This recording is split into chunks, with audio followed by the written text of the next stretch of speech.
felt a real sense of embarrassment from locals about the organisation. Is that the sense that you've been getting?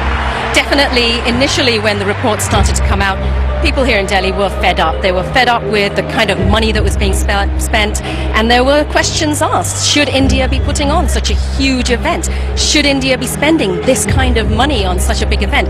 But I think as the days got closer and closer to the opening, people have been asking, okay, it's a matter of now national pride. Let's get through these games and put on a good show. Do you think tonight's show will go some way to erasing the memories of all those delays and the bad athlete accommodation, etc.? Well, I think that's what the organising committee would really hope for. Definitely Suresh Kalmadi, who heads the organising committee here in Delhi, he's also the president of the Indian Olympics Association, and he really wants to put in an India bid for the 2020 Olympics. So I think these games will be crucial towards making that bid. Tonight's event was meant to be sold out. I've got to say it's not totally packed yet. What do you think the appetite is going to be for the next week and a half of sporting action? I think that's the big question, because officials have been very tight-lipped about the number of tickets sold.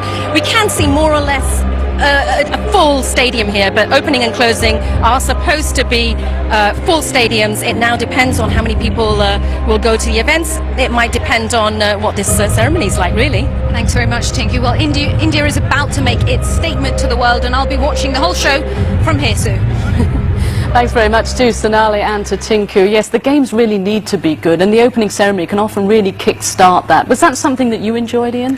I wish I had more of an opportunity to enjoy the Commonwealth Games or indeed the Olympic Games opening ceremony, but given that I had to compete first day of competition, I always missed out on this.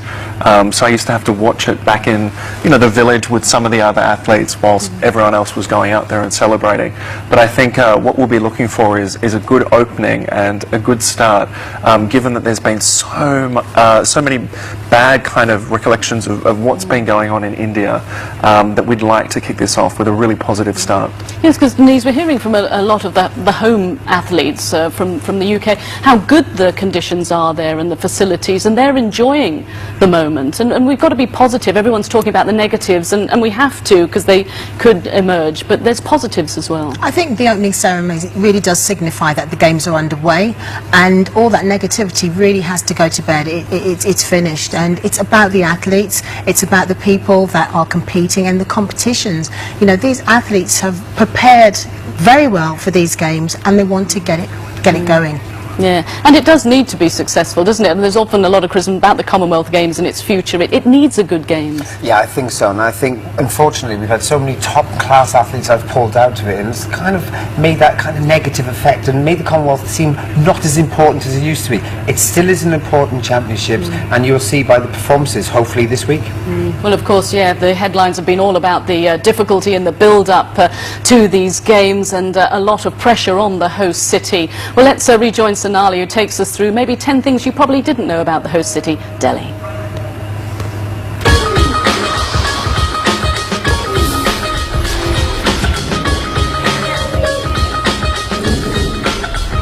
Delhi is effectively several cities in one. The heart and lungs of the capital is New Delhi, which was designed by British architect Edwin Lutyens.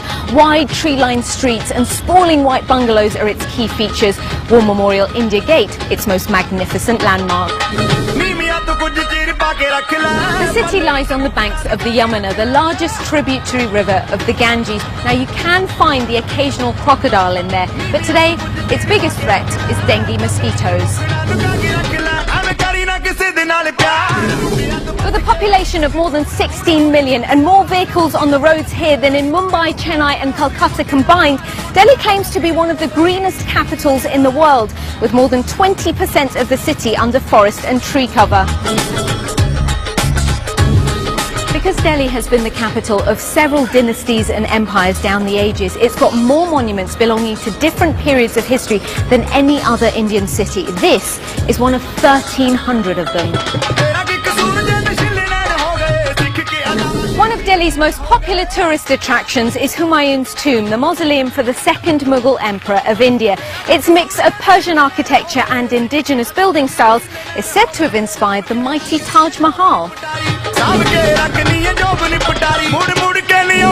Barack Obama carried a tiny charm of the Hindu god Hanuman for luck during his presidential campaign. Word of this reached the high priest of this Hanuman temple in Connaught Place, and by the time the election was over, Mr. Obama had been presented with an elaborate and specifically sanctified statue of the god from this very temple.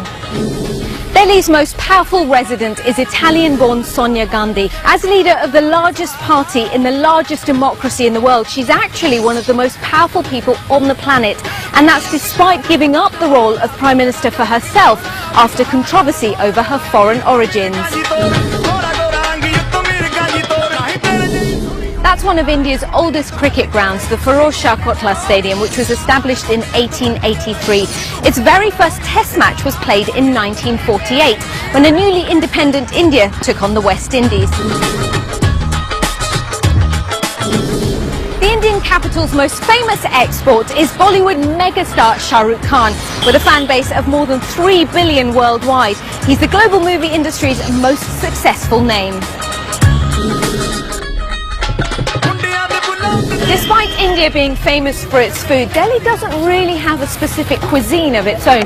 The vast array of dishes available here has been brought in by settlers from all over the country, and Delhi is the place where you can taste some of India's best street food.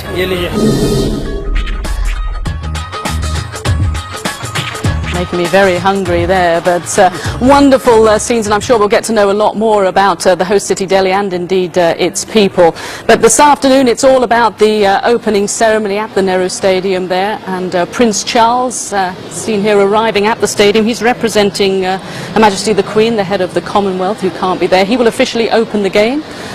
He is arriving there alongside the Duchess of Cornwall. So Prince Charles, along with the President of India, will be overseeing many of the ceremonies, what we'll see over the next few hours.